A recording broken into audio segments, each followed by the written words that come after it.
For our guest today, we have Mr. Keith Cunningham. He is the Executive Counsel for the Louisiana Housing Corporation here in Baton Rouge, and he's to share some information with us about what the agency does and types of, rather, the responsibilities he had to bring it forth to the various business entities and whatever else we can get out of it. Okay.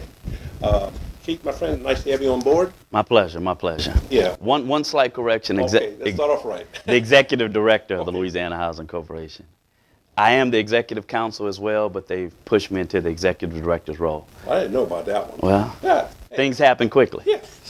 No big deal. No big deal. Okay. So tell me, what's happening with Louisiana Housing Corporation? Just what is it that they do to help Louisiana? Wow, that's a loaded question. Start off loaded. Anyway, what does it do? We do a number of different things. The Louisiana Housing Corporation, formerly the Louisiana Housing Finance Agency, is the state's representation as it relates to housing. We ensure, or we try to ensure, that affordable housing opportunities are available to every citizen of the state of Louisiana. We do that through a mix of low-income housing tax credits, home-funded projects, all the way down to levels of where we provide subsidies to individual developers or to tenants. We have programs that help pay energy bills. We have programs that help weatherize houses. We have a number of different programs, all designed to make individuals' home ownership opportunity a reality and to make their home ownership opportunity a fruitful and good thing. Okay, you covered a lot there just now, a lot of stuff. I know I met you when I came over here to see about the tax credits. I'd like to lean a little bit more towards that right now because dealing with businesses who could use tax credit if they want to invest in projects here in Louisiana. So just tell us a little bit about the tax credit side. I know it can get very technical, but I mean, just give us an overall view. Give enough information to wet their whistle, so to speak.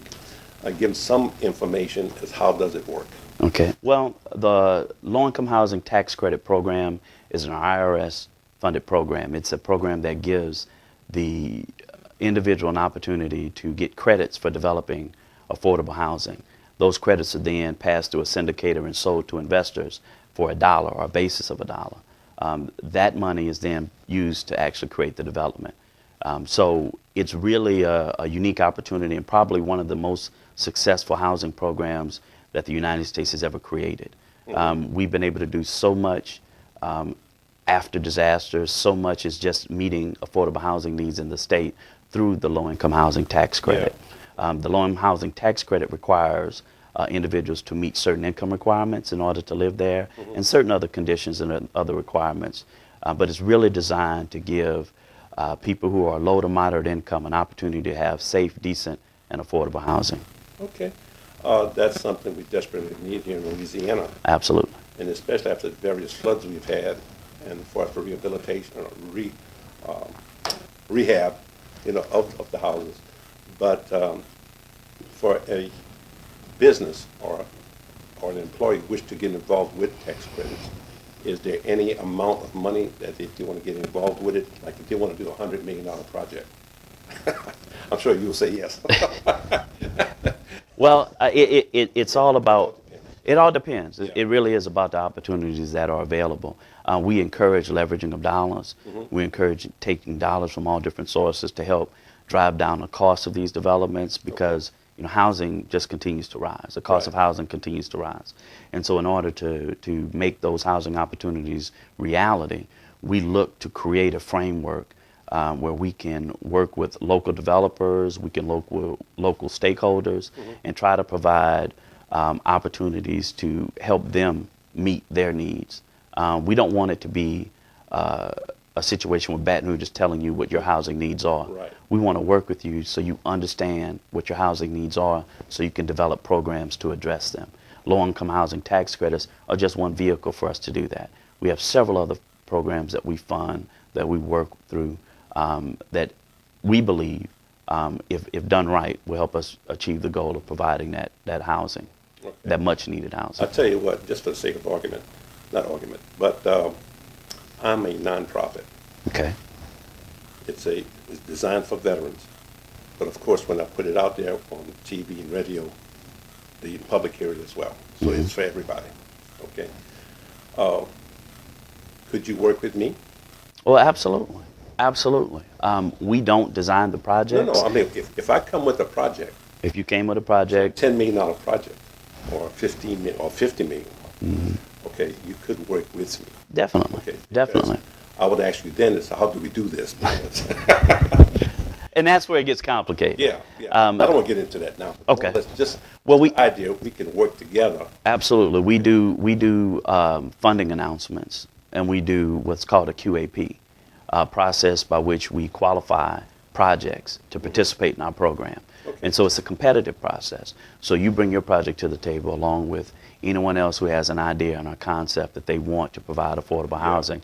And we evaluate them on a set of criteria, some baseline criteria that are requirements. Okay. I'll stop you right. I hate to do this right now, but this is going to end this first segment. When we get back, we'll kind of pick up where we left off.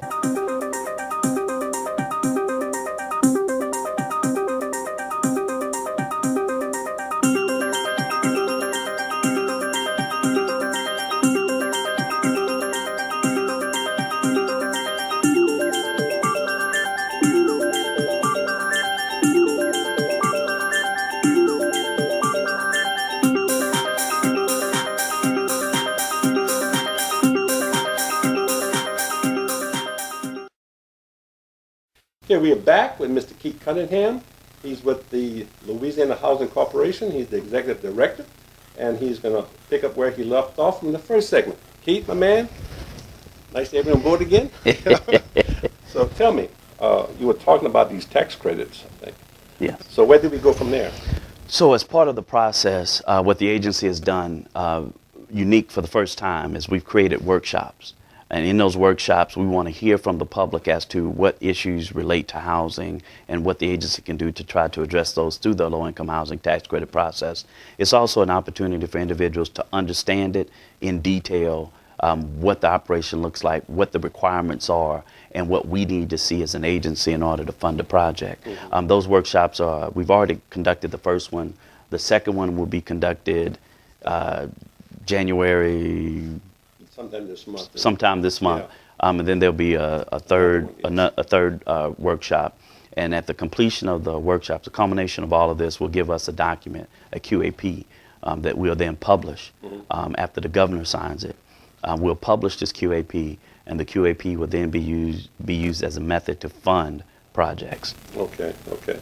Because when I came to the tax credit seminar, in reading the invitation, it said, print out the 2016 application. And I did it, it was this thick. And of course, we got here, and that wasn't what it was involved by. But it did give me some insight by going through it. So, I mean, Okay. this is really a good program that you guys do here. I mean, you guys accomplish a lot of stuff. Well, thank you. Thank you. We appreciate it. Yeah. We work hard to do it. Yeah, well, the thing is, you're willing to work with anybody that would come to you with a serious project that will make a difference in people's lives. Now, of course, with me, with Veterans Corner, I'm looking towards veterans, but I'm also talking to non-veterans as well. I try to give veterans first preference. However, that's more in line with employment, but I will help non-veterans as well. I just want everybody to know that the veteran will get first preference. Now, once I pass it on, it's out of my hands. That entity will do their process however they want it. But I do know you guys do a lot of good stuff. I've come here before with another organization and about a program. I'm still a part of it, but like I said, I've also started my program, Veterans Corner, nonprofit. And what I heard, that's one of the reasons why I was mentioned to you, and you said you might be doing income mortgage loans, and you said, I want to talk with you. I said, well, fine, we got something. You know? Well, definitely. We have a single-family program as well that creates opportunities from home ownership. We also work through homeless programs with our Louisiana Housing Authority.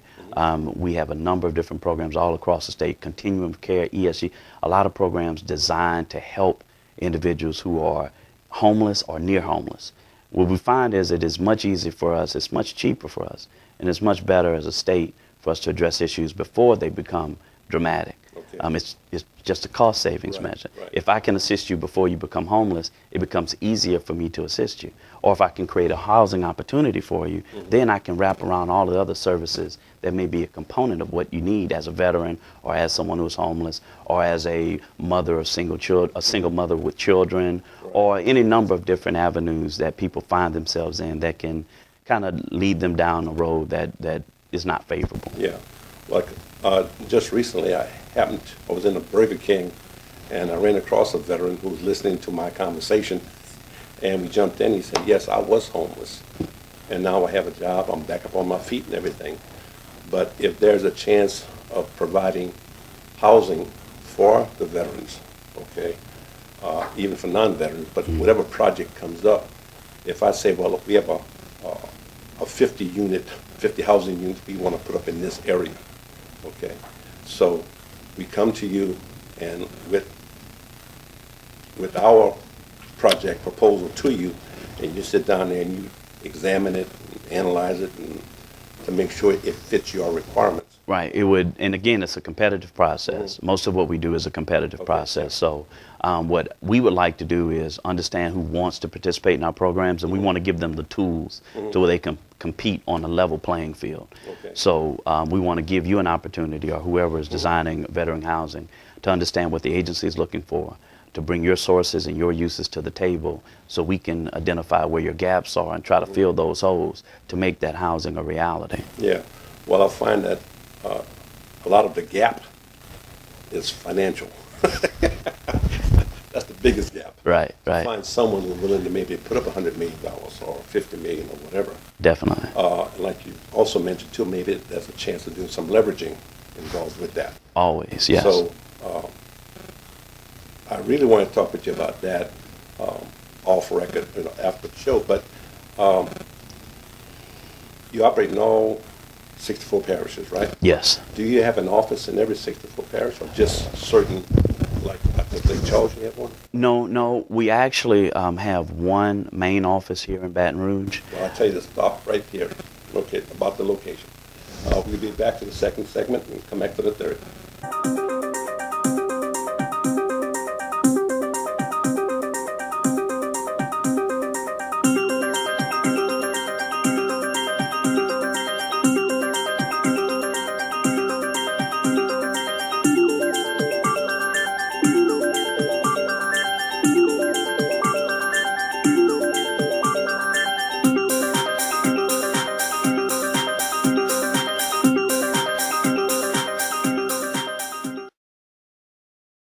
We're back with Mr. Keith Cunningham. He's with the Louisiana Housing Corporation. He's the executive director, and he's going to pick up where we left off when it comes to location of the various offices here in Louisiana. So, Keith, where are we looking at as far as office where they can get in contact with you?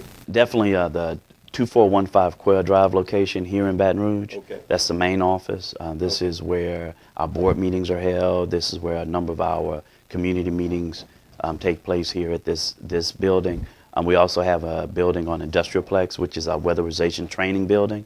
It's an opportunity for individuals to learn the skill of weatherization, which is again a part of a Department of Energy program that we run. And then we have another facility in Mid-City, downtown Baton Rouge, which is where the Louisiana Housing Authority is housed.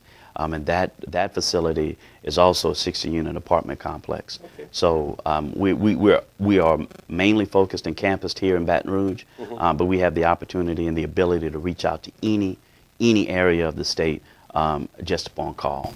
Okay, so just basically this is just statewide, period. Statewide, period. We've had opportunities to do road shows in North Louisiana. We've done road shows in South Louisiana. We try to put ourselves in a position where we make it easy for people to understand what we do. We want the agency to be to realize the goal of affordable housing by using the local input. Right. Makes no sense for me to tell you what to do. Yeah, no. Well, the thing is that I found, I started with the state back in 2006. Okay, so I was a veteran representative back then. Okay. And I came across a lot of problems. So when it comes to dealing with the veterans and the housing and so forth, one thing I have found when it comes to veterans, even the public, there are programs out there that the public doesn't even know anything about. Absolutely. And I keep using this as an example. When I was talking with Mr. Clarence Hawkins from the USDA, Yeah. right? He said, Greg, the only thing people know about the USDA is the stamp on the meat. So I ended up doing that plus 5 other department heads under him. And my mouth just kind of dropped open of all that they can do. Yes. Okay, but nobody knows about it. Say, Greg, but we don't have the budget to go promote it. So he likes the idea of coming with me because I can go out there and promote it. Because whenever I do a show, I put it on my website, but then I go on television and radio and promote it, promote the website and so forth to let people know that they can come to veteranscorner.vet as a one-stop shop to get all kinds of information and about the various programs. So it's very important for me that having a chance to interview you, that's another part of the puzzle here in Louisiana. Absolutely. So, Absolutely. like with you guys, if you guys need something to go out or send out to the public, I don't mind coming here and do another interview. You promote, we do it. It's free, Definitely. and I will go to the various channels, go to the various radios, promote it, and so forth. So it's another way of eliminating some of that expense you're trying to hold on to go around the state and everything else. But if I can do that for you guys, that'd be fine. I mean, I'm always willing to. We're always looking for partners, and anyone that helps us achieve this mission, we consider valuable. So we'll be looking out to see how we can enlist you and how we can use you to help further the mission. We work well with USDA. We're continuing developing and growing partnerships. So it's what I see is really an opportunity. Housing has never been made as big an issue in the state of Louisiana as it is everywhere else. But we intend to change that. Housing ends up being one of the most important things that affects all of our lives. You don't have a roof over your head. You don't have a roof over your head, you definitely get wet. You definitely get wet, definitely. So, and what you guys are doing, and like I said, I commend you guys for doing that. But it's just a matter of information. Getting the information out there. It's like, I usually say that, I'm going to say it anyway, but with this statement, my people perish because of lack of information. And that's where we are lacking, is letting the community know that we're here, that we're here. Like, even though I'm on television and radio and everything else, people run up to me and say, I didn't know you existed. So, I mean, you guys are a large corporation here, and they still don't know what you do. Absolutely. Years ago when I bought my first house, if I had known this place existed, I could have saved myself considerable money, but I didn't. So I understand exactly what you're saying. An opportunity really to get information out about what this agency does, just simply as an opportunity to help people help themselves. So we look forward to anything we can do to partner with you to get the information out about what affordable housing means, what we intend to do to help individuals, and what's at what's in our bag as far as our resources. So like I said, we do everything from pay your light bill to weatherize your house. Well, I'm sure. When you say pay your light bill, I know a lot of people don't want to come to your door. But I do know that in talking with people I know in my network, so to speak, which I've just gotten involved with them, and they asked me, Greg, we would like to use you since you are a nonprofit, and if it involves veterans, we definitely want to use you. Okay, so it's something I need to talk about, and I know this is ending on that. This ending of the show, I'm sorry to say, but we'll get back with you at a later date. Thank you.